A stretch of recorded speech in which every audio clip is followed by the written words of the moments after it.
The sound of my fingers hitting the keyboard was the only thing keeping me sane. A steady rhythm. Hypnotic. Productive. A cadence no one else in that house could hear, let alone understand. It was 10 a.m. on a Thursday.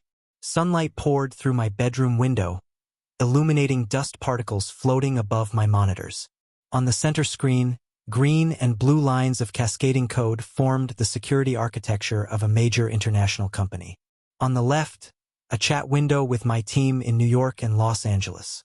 On the right, real-time server performance graphs. All of it managed by me, Fatima, from a worn office chair in a lower-middle-class house on the outskirts of the city. Then the door slammed open. It crashed against the rubber stopper on the wall, shattering my focus. There stood my mother, Flor. Her face was flushed from the heat outside and from the bitterness she had been carrying ever since she was forced into retirement a year earlier. "Still in pajamas, Fatima," she barked.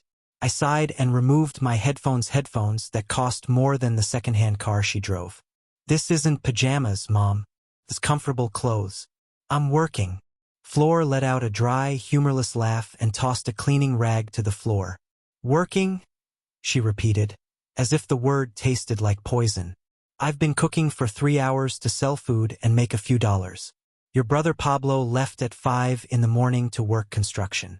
And you? You're sitting here playing on the computer." "I'm not playing," I said, struggling to stay calm. "It's the third time this week. I'm a security engineer. I'm patching a critical vulnerability for an international client. If I don't finish this in the next hour, they could lose millions." Flor stepped further into the room. The smell of oil and stale sweat invaded my air-conditioned sanctuary. "Millions," she mocked. "Always with your fantasies. If you really had a job, you'd leave the house tired, sweaty, with dirty hands. That's real work. What you do is parasitic." I felt heat rise up my neck. I was 25 years old, graduated with honors. 5 months into a remote job that paid more in 1 month than my father had made in his best 2 years as a foreman. But she never let me explain. Whenever I mentioned money, she shut me down and accused me of lying. "Mom, I've told you," I said, turning my screen toward her. "Look, let me show you my bank deposit." "I don't want to see your little drawings," she screamed, slamming her fist on my desk. The monitors shook. My heart dropped. "I'm sick of seeing you sit here while the rest of us break our backs. You're an embarrassment. The neighbors ask what you do all day, and I have to look down and say you're looking for work, because I'm ashamed to say my eldest daughter is useless. Turn the light off," I shouted as I stood up. I was taller than her now, but she still made me feel small. "I pay for the internet. I bought groceries last week. With money you steal from your father's wallet," she snapped, pointing at me. "Because you don't work. Computers aren't work if you don't leave the house." The accusation took my breath away. I had never stolen a cent. If anything, I left envelopes of cash on the table so my father wouldn't have to ask her. "Flor, please." My father's voice trembled from the hallway. "Don't yell. The neighbors. To hell with the neighbors and to hell with this freeloader," she shouted. "You spoiled her, Martin.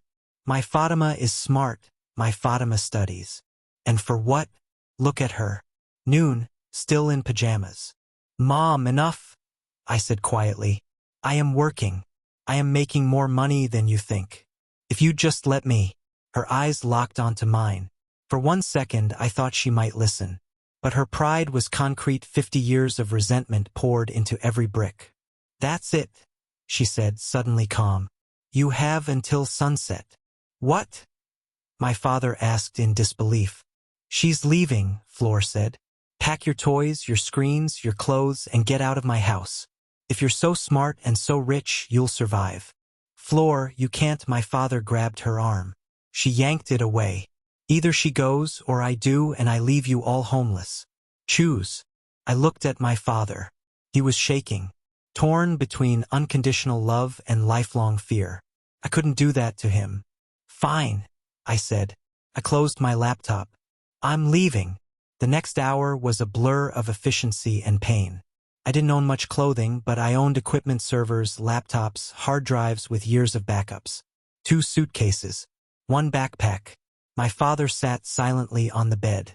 Take this, I said, handing him an envelope. $3,000 cash. Hide it. Don't let her see. I can't, he whispered. Where will you go? I'll be fine, Dad. Better than fine. She loves you, he said softly. She just doesn't understand. No, I replied. Love doesn't humiliate you for not understanding your world. I walked out. A black luxury sedan arrived 5 minutes later. From the mirror, I saw my mother staring in confusion as her unemployed daughter got into a car she'd never afford. That was the day Fatima, the daughter, died. And Fatima, the entrepreneur, was born. For years later, she came back, demanding half of my fortune. She said she made me who I was. She was wrong. She taught me exactly who I never wanted to be. Let me know what you think in the comments, and if you enjoyed the story, don't forget to like and subscribe.